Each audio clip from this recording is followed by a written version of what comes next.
नमस्कार। जैन विश्व भारती संस्थान डीम्ड यूनिवर्सिटी के शिक्षा विभाग में निरंतर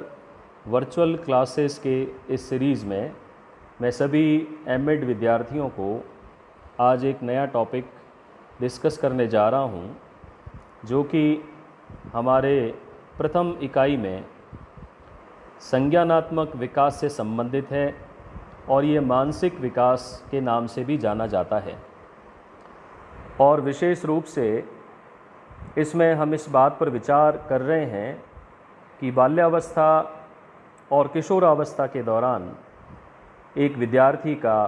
संज्ञानात्मक विकास या मानसिक विकास किस प्रकार से होता है, और मुख्य रूप से संज्ञानात्मक विकास की कुछ प्रमुख योग्यताओं के साथ साथ में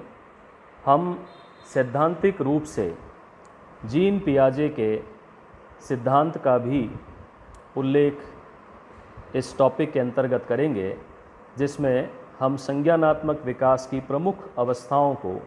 समझने का प्रयास करते हैं, जिसमें सर्वप्रथम एक छोटा बालक जन्म से ही लॉजिक अर्थात एक प्रकार से तर्क के बारे में सोचना आरंभ करता है, जो कि चिंतन की प्रथम अवस्था कही जा सकती है। और इसके दौरान दो प्रकार की विशेष अनुक्रियाओं पर पियाजे ने अपने सिद्धांत में प्रकाश डाला है, जो कि तर्क से संबंधित है और तार्किक बुद्धि के निर्माण में एक प्रकार से प्रमुख घटक कहे जा सकते हैं, जिनमें दो टर्म्स आप स्क्रीन पर देख पा रहे हैं, जिसमें एजिमुलेशन एंड एकमोडेशन अर्थात आत्मसातकरण एवं समायोजन।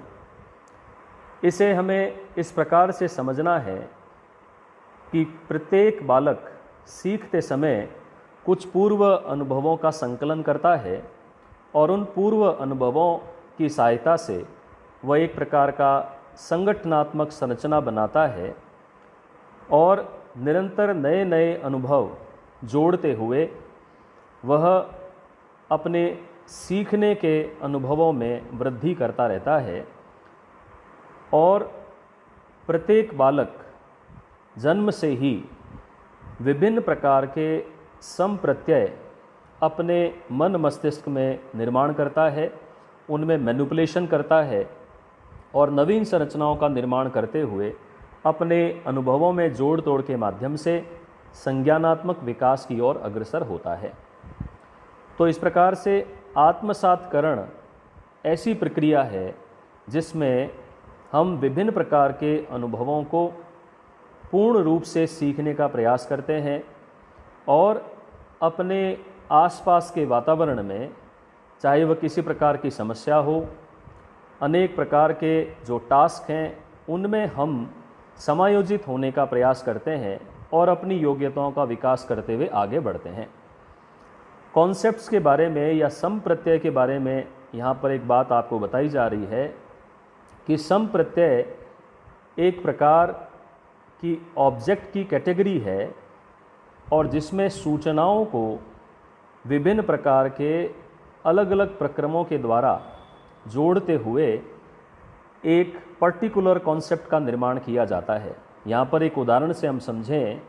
कि यदि संप्रत्यय निर्माण के लिए आपके सामने कुछ हिंट्स होते हैं, शब्द होते हैं, चित्र या रंग आदि, तो उनको जोड़ते हुए आप एक संप्रत्यय का निर्माण कर लेते हैं। जैसा कि आपके सामने यदि कोई ऐसे बोलता है, पीला रंग, गोल आकृति, खट्टा स्वाद, गर्मी की ऋतु, तो निश्चित रूप से आप इन चारों जनरल इन्फॉर्मेशन को जोड़ते हुए आम के संप्रत्यय का निर्माण अपने मस्तिष्क में करेंगे। तो इस प्रकार से सूचनाओं की एक ऐसी श्रेणी जो कि सार्थक अर्थ प्रदान करे, उसे हम संप्रत्यय कहते हैं और उसके साथ में अनेक विशेषताएं जुड़ी होती हैं। इसी प्रकार तर्क के निर्माण में एक बच्चा जब सीख रहा होता है तो उसके मन में यह विचार होता है कि हवा में उड़ने वाली प्रत्येक वस्तु या एक प्रकार से जो कुछ भी उसे दिखाई देता है वह एक पक्षी है। ये एक जनरल लॉजिक छोटे बच्चे के दिमाग में बना होता है और वह आसमान में उड़ते हुए एरोप्लेन को देखकर भी यही सोचता है कि यह एक पक्षी है, क्योंकि उसका एक जनरल कॉन्सेप्ट या लॉजिक मन मस्तिष्क में ऐसा बना हुआ है कि उड़ने वाली प्रत्येक वस्तु या दिखने वाली वस्तु पक्षी होती है। लेकिन जैसे जैसे वह संज्ञानात्मक विकास की चरम अवस्थाओं में पहुंचता है तो वह प्लेन और पक्षी इन दोनों में अंतर करना शुरू कर देता है। इसी प्रकार लॉजिकल थिंकिंग करते हुए एक विद्यार्थी कॉन्सेप्ट फॉर्मेशन इस प्रकार से करता है कि प्रत्येक लाल वस्तु को वह एप्पल समझता है, क्योंकि जैसा कि छोटे बच्चों को जनरली क्लासेस के दौरान भी ए फॉर एप्पल और लाल रंग सबसे पहले जो दिखाया जाता है वह एप्पल का संप्रत्यय उनके दिमाग में निर्माण करता है और उनका लॉजिकल थिंकिंग इस प्रकार का होता है कि वे सभी लाल और गोल वस्तुओं को एप्पल के समान समझते हैं, चाहे वे टमाटर भी क्यों न हो। तो इस प्रकार से लॉजिक एक ऐसा प्रथम चरण है जिसके माध्यम से हम संज्ञानात्मक विकास की ओर अग्रसर होते हैं, चिंतन की प्रारंभिक अवस्थाओं में विभिन्न अनुभवों का निर्माण करते हैं। अब हम बात करते हैं जीन पियाजे के उस सिद्धांत के बारे में जिसके माध्यम से उन्होंने संज्ञानात्मक विकास की प्रमुख अवस्थाओं को समझाने का प्रयास किया। तो उन्होंने संपूर्ण विकास की अवस्था को 4 भागों में बांटते हुए संज्ञानात्मक विकास को स्पष्ट किया, जिसमें सबसे पहली जो अवस्था है वह है सेंसोरी मोटर अर्थात संवेदी गामक अवस्था, जिसका काल उन्होंने एक बालक के जन्म से लगभग 1.5 वर्ष तक माना है। और दूसरी अवस्था पूर्व संक्रियात्मक प्री ऑपरेशनल स्टेज, जिसकी अवधि इन्होंने 2 वर्ष से 7 वर्ष के मध्य मानी है। इसी प्रकार तीसरी अवस्था कॉन्क्रीट ऑपरेशंस की मानी है, जिसमें संक्रियात्मक अवस्था के तहत एक बालक 7 वर्ष से 11 वर्ष के मध्य जो संज्ञानात्मक विकास करता है उसे संक्रियात्मक अवस्था के दौरान समझा जा सकता है। इसी प्रकार चौथी और अंतिम अवस्था के रूप में जीन पियाजे ने परिभाषित किया है फॉर्मल ऑपरेशन स्टेज अर्थात औपचारिक संक्रियात्मक अवस्था, जो कि 11 वर्ष से प्रारंभ होकर लगभग प्रौढ़ावस्था तक लगातार चलती रहती है। अडल्टहुड तक जो कुछ भी हम संज्ञानात्मक विकास के माध्यम से सीखते हैं यह औपचारिक संक्रियात्मक अवस्था के दौरान स्पष्ट किया जा सकता है। तो इस प्रकार से जीन पियाजे, जो कि एक प्रसिद्ध मनोविज्ञानी रहे, उन्होंने संपूर्ण संज्ञानात्मक विकास को समझने के लिए बाल्यावस्था, किशोरावस्था और अंतिम रूप से प्रौढ़ावस्था तक के संज्ञानात्मक विकास को 4 अवस्थाओं के माध्यम से समझाया है। इसी क्रम में हम पहले बात करते हैं संवेदी गामक अवस्था की। तो इसके नाम से ही जैसा कि विदित है, यह 2 शब्दों से मिलकर बना है, सेंसोरी और मोटर। यानी सेंसेस जो हमारी संवेदनाएं हैं उनकी प्रधानता है और साथ ही साथ में गामक विकास अर्थात हमारे क्रियात्मक विकास की बात इसमें की जाती है और इन दोनों को मिलाकर इसे संवेदी गामक अवस्था कहा गया है। और मुख्य रूप से इसमें एक बालक विभिन्न संवेदनाओं के माध्यम से, अब संवेदनाएं जो हैं वो आप कैसे ग्रहण करेंगे, क्योंकि आपके 5 सेंस ऑर्गन्स हैं जो आपको डिफरेंट सेंसेस के बारे में अनुभव प्रदान करते हैं। आप किसी चीज़ को स्पर्श करते हैं, सूंघते हैं, चखते हैं, इन सारे अनुभवों के माध्यम से आप सेंसेस को प्रकृति के द्वारा ग्रहण करते हैं और उसी के अनुसार आपके अंगों में प्रतिक्रियाएं होती है और जिसके माध्यम से हम निरंतर सीखते हुए चले जाते हैं। तो सेंसरी मोटर स्टेज में एक बालक जो है वो एक साइंटिस्ट के समान होता है, अर्थात हर होने वाली चीज़ के प्रति, कॉन्सेप्ट के प्रति उसकी जिज्ञासा है। वह निरंतर खोजने का प्रयास करता है, यह क्या है, यह क्यों हो रहा है, इसे किस प्रकार से परिवर्तित किया जा सकता है, इसका रंग ऐसा क्यों है, इसका स्वाद ऐसा क्यों है। इस प्रकार से एक बालक का व्यवहार होता है और वह निरंतर सक्रिय रहता है और इस स्टेज में अपने आसपास के संसार या वातावरण के बारे में डिफरेंट सेंसेस के माध्यम से विद्यार्थी सीखने का प्रयास करता है और अपनी बॉडी के मूवमेंट्स अकॉर्डिंग टू उसके वह समझता जाता है कि किस प्रकार से वस्तु को छूना है, किस प्रकार से पकड़ना है, किस प्रकार से फेंकना है। तो ये सारे गामक विकास और संवेदनाओं के माध्यम से जो हमारा सेंसेस का विकास है, संवेदनाओं का विकास है, वह इस स्टेज की प्रमुख विशेषता कही जा सकती है। और इस पूरी सेंसोरी मोटर स्टेज को और छोटे छोटे पार्ट्स में, अंशों में बांटकर जीन पियाजे ने इस प्रकार से हमारे सामने रखा, परिभाषित किया। तो सबसे पहला संवेदी गामक अवस्था का स्टेप है कि जन्म के समय बालक, स्टेप 1। तो जनरली जो भी नवजात होते हैं, इन्फेंट्स होते हैं, वे केवल अपने बारे में ही जानकारी रखते हैं, अर्थात पूर्ण रूप से ईगोसेंट्रिक होते हैं। अपने अंगों को चूसना, अपने ही बॉडी पार्ट्स के साथ में खेलना,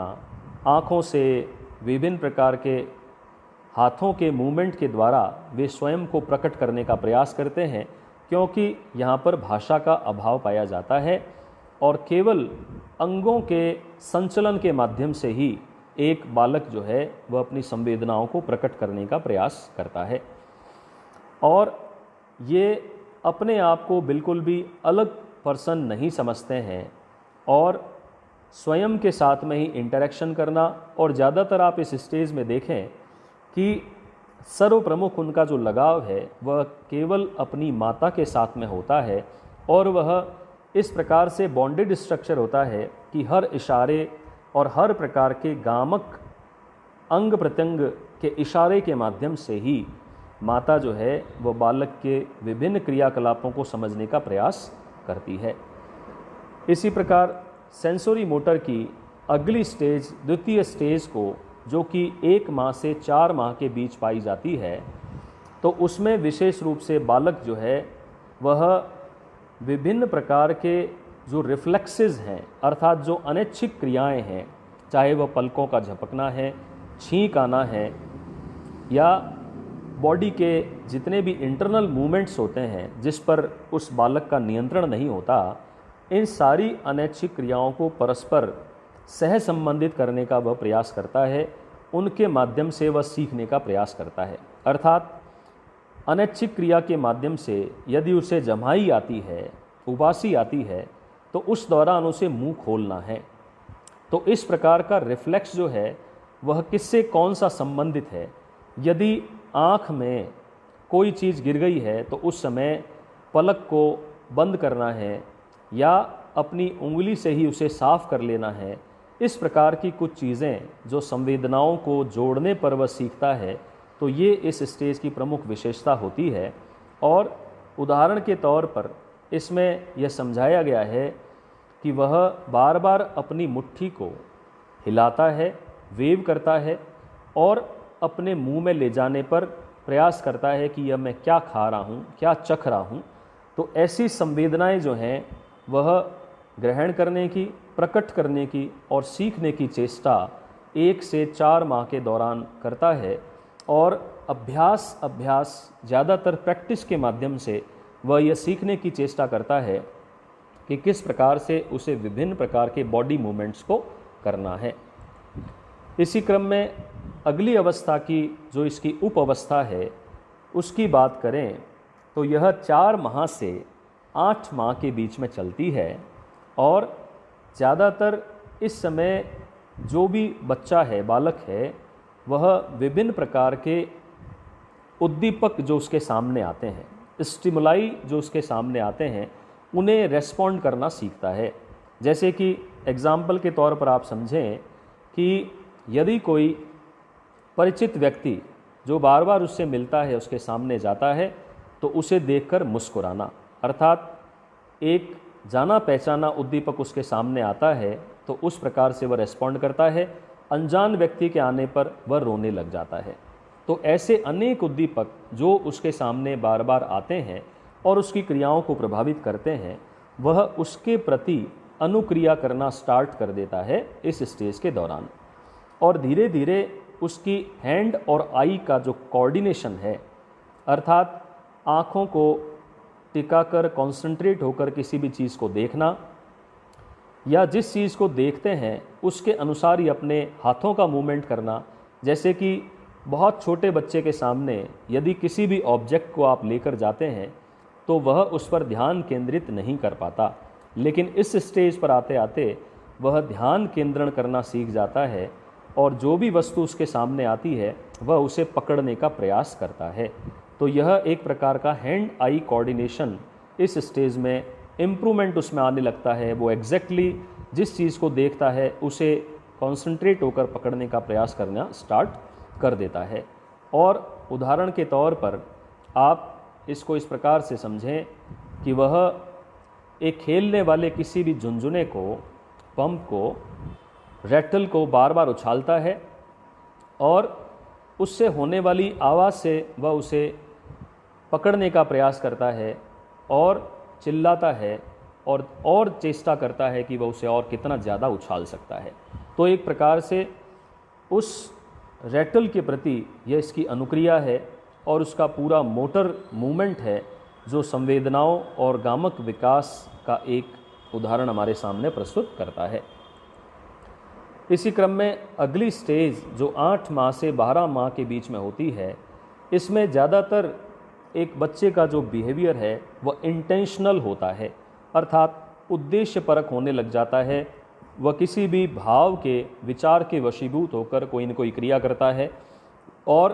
पर्टिकुलर टाइप ऑफ इंटेंशंस जो हैं वह अपने व्यवहार में लाना स्टार्ट कर देता है। जैसे भूखा होने पर उसे रोककर बताना है या किसी अपरिचित वस्तु के, डरावनी वस्तु के सामने आकर उसे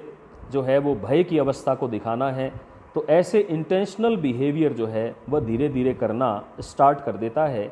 और ज़्यादातर वे इस बात को सीखते हैं कि सर्टेन टाइप ऑफ एक्शंस करने से उसके सर्टेन टाइप ऑफ रिजल्ट्स किस प्रकार से सामने आएंगे,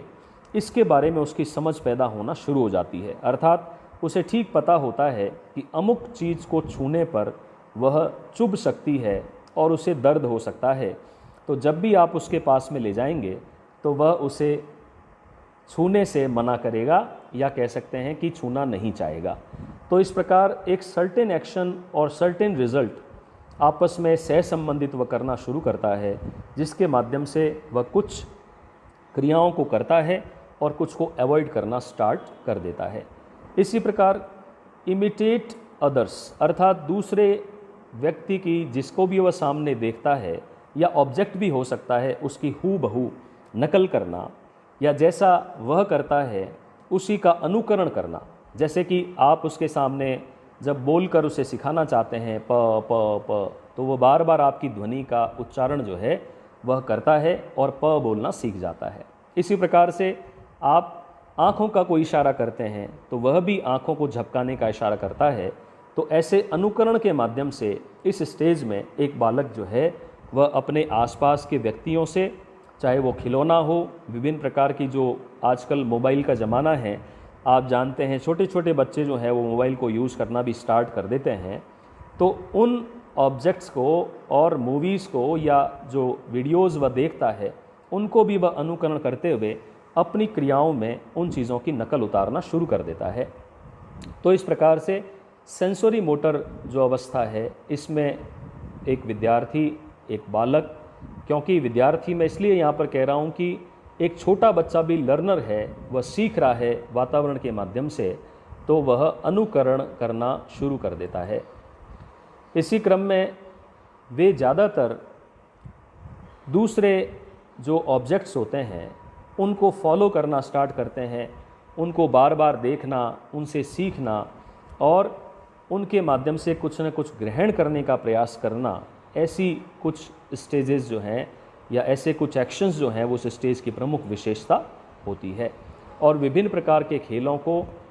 किसी प्रकार की ऐसी पज़ल उसके सामने क्रिएट की जाती है, या बॉल को पकड़ने का अभ्यास करवाया जाता है, या विभिन्न ऑब्जेक्ट्स को वो किस प्रकार से हैंडल करता है, इन सारे अभ्यास को वह सेंसरी मोटर अवस्था में सीखने का प्रयास करता है और